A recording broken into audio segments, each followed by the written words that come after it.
Good morning. आज हम गुप्त राजवंश जो है इसकी उत्पत्ति के बारे में बात करेंगे।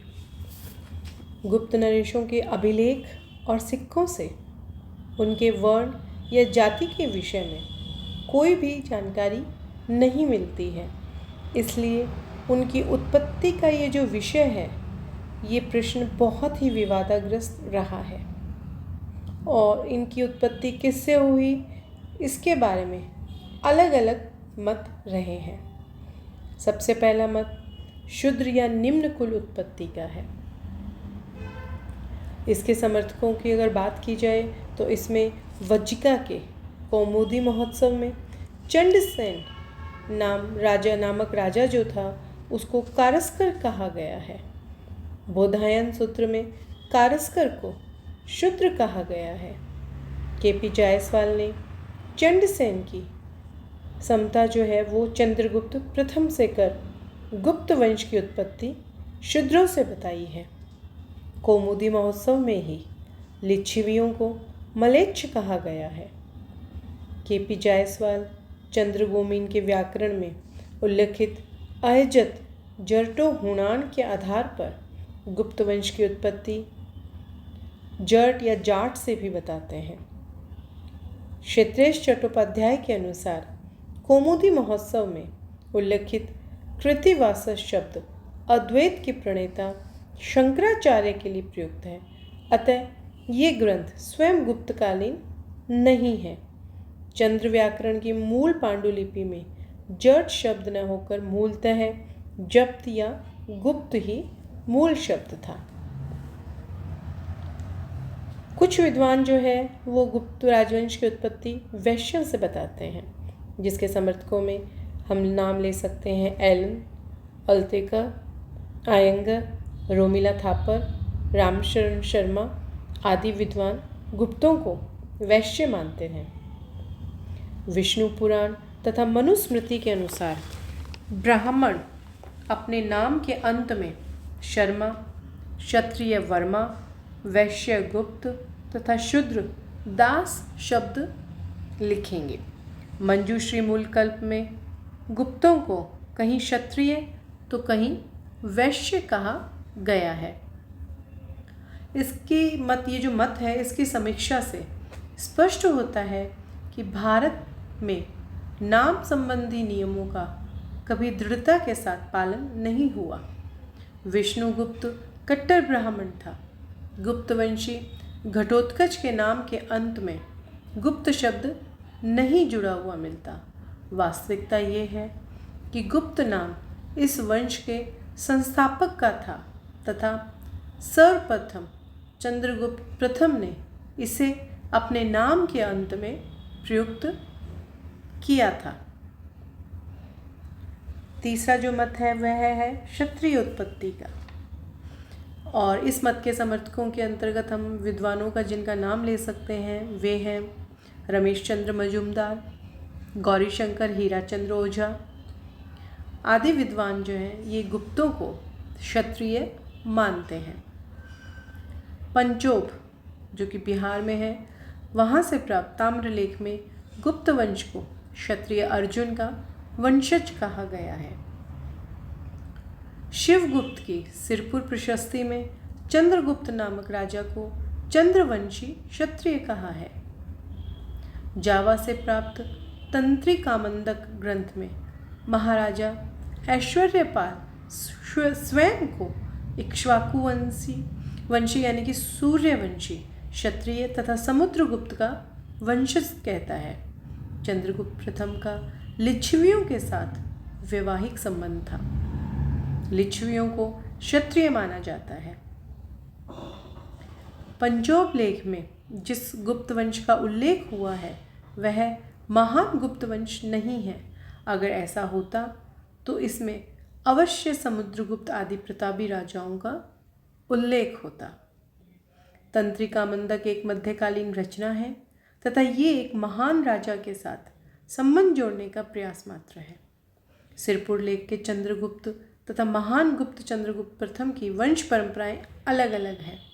लिच्छवियों के क्षत्रिय होने पर विद्वान एक मत नहीं है। मनुस्मृति में लिच्छवियों को वार्त्य यानी कि धर्मच्युत कहा गया है। चौथा जो मत है वह है ब्राह्मण उत्पत्ति का मत। हेमचंद्र राय चौधरी तथा दशरथ शर्मा जैसे विद्वान गुप्तों की उत्पत्ति ब्राह्मणों से जोड़ते हैं और ये मत सर्वाधिक तर्क संगत प्रतीत होता है। चंद्रगुप्त द्वितीय की पुत्री के पूना ताम्रपत्र में धारण गोत्र का उल्लेख है। यह गोत्र इसके पति रुद्रसेन द्वितीय वाकाटक का नहीं हो सकता, क्योंकि वाकाटक विष्णु गोत्र के ब्राह्मण थे, अतः यह धारण गोत्र उसके पिता का ही था। स्कंद पुराण में धारण गोत्र ब्राह्मणों का बताया गया है। धारण का तादात्म्य शुंग शासक अग्निमित्र की प्रधान महिषी धारिणी से स्थापित करते हुए गुप्तों को उसका वंशज माना जाता है। तालगुंड अभिलेख जो कि कर्नाटका में है, उससे पता चलता है कि कदम वंशी राजा काकुत्स वर्मा ने अपनी पुत्री का विवाह गुप्त वंश में किया था। कदम वंशी राजा मानव्य गोत्रीय ब्राह्मण तथा हारित ऋषि के वंशज थे तथा धर्म महाराज और धर्म महाराजा धीराज की उपाधियां ग्रहण करते थे। छठी शताब्दी के बौद्ध लेखक परमार्थ के अनुसार गुप्तवंशी बालादित्य ने अपनी बहन का विवाह वसुराट नामक ब्राह्मण से किया था। प्रयाग प्रशस्ति में समुद्रगुप्त के लिए प्रयुक्त शब्द एही से वह ब्राह्मण प्रतीत होता है, क्योंकि शास्त्रों के अनुसार एही शब्द ब्राह्मण वर्ण के लिए प्रयुक्त होता था। अतः गुप्तों को ब्राह्मण मानना अधिक सही लगता है। अपनी अतिशय उदारता और धर्म सहिष्णुता के कारण ही गुप्त राजाओं ने अपने अभिलेखों में अपने वर्ण का उल्लेख नहीं किया। अब हम बात करते हैं गुप्त राजवंश के संस्थापक की। गुप्त राजवंश की स्थापना 275 ईस्वी में महाराज गुप्त द्वारा की गई। समुद्रगुप्त की प्रयाग प्रशस्ति में गुप्तों के पूर्वजों में पहला नाम महाराज श्रीगुप्त प्राप्त होता है। श्री उसके लिए सम्मान सूचक शब्द था। श्रीगुप्त अंकित एक मोहर राजघाट से तथा श्रीगुप्तस्य अंकित एक मोहर लुधियाना से प्राप्त हुई है।